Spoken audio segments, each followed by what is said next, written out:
بسم الله الرحمن الرحيم.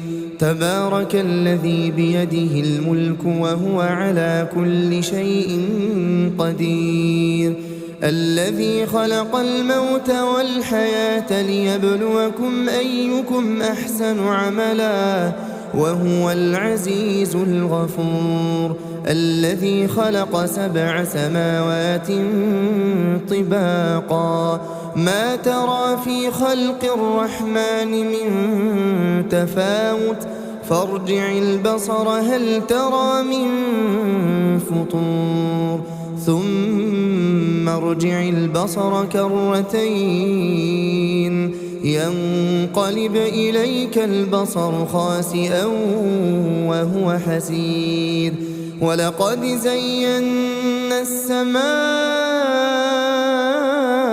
الدنيا بمصابيح وجعلناها رجوما للشياطين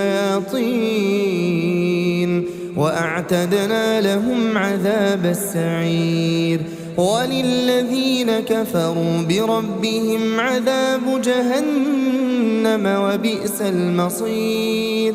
إذا ألقوا فيها سمعوا لها شهيقا وهي تفور تكاد تميز من الغيظ كلما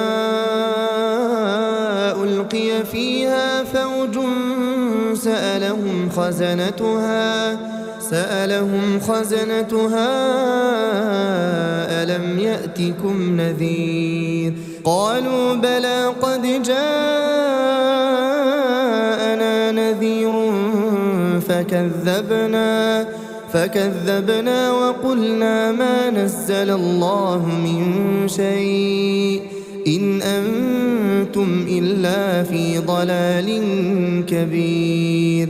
وقالوا لو كنا نسمع أو نعقل ما كنا في أصحاب السعير، فاعترفوا بذنبهم فسحقا لأصحاب السعير. إن الذين يخشون ربهم بالغيب لهم مغفرة وأجر كبير. وأسروا قولكم أو اجهروا به إنه عليم بذات الصدور. ألا يعلم من خلق وهو اللطيف الخبير. هو الذي جعل لكم الأرض ذلولا فامشوا في مناكبها وكلوا من رزقه وإليه النشور. أأمنتم من في السماء أن يخسف بكم الأرض فإذا هي تمور أم أمنتم من في السماء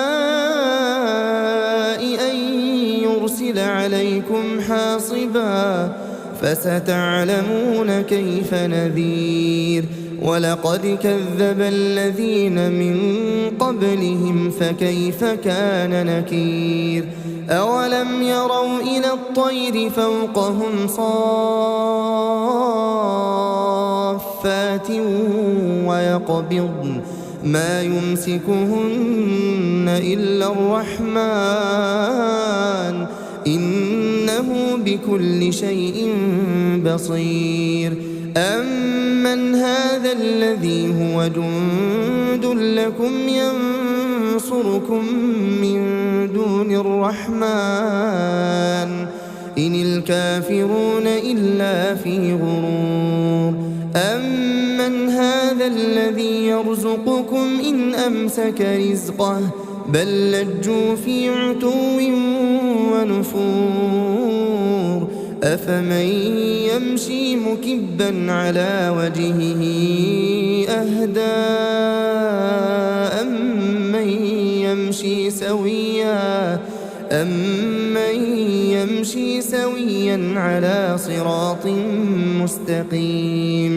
قل هو الذي أنشأكم وجعل لكم السمع والأبصار والأفئدة قليلا ما تشكرون قل هو الذي ذرأكم في الأرض وإليه تحشرون ويقولون متى هذا الوعد إن كنتم صادقين قل إنما العلم عند الله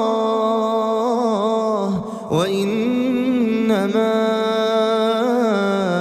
أنا نذير مبين فلما رأوه زلفة سيئت وجوه الذين كفروا وقيل هذا الذي كنتم به تدعون قل أرأيتم إن أهلكني الله ومن معي أو رحمنا فمن يجير الكافرين من عذاب أليم قل هو الرحمن آمنا به وعليه توكلنا فستعلمون من هو في ضلال مبين قل أرأيتم إن أصبح ماؤكم غورا فمن يأتيكم بماء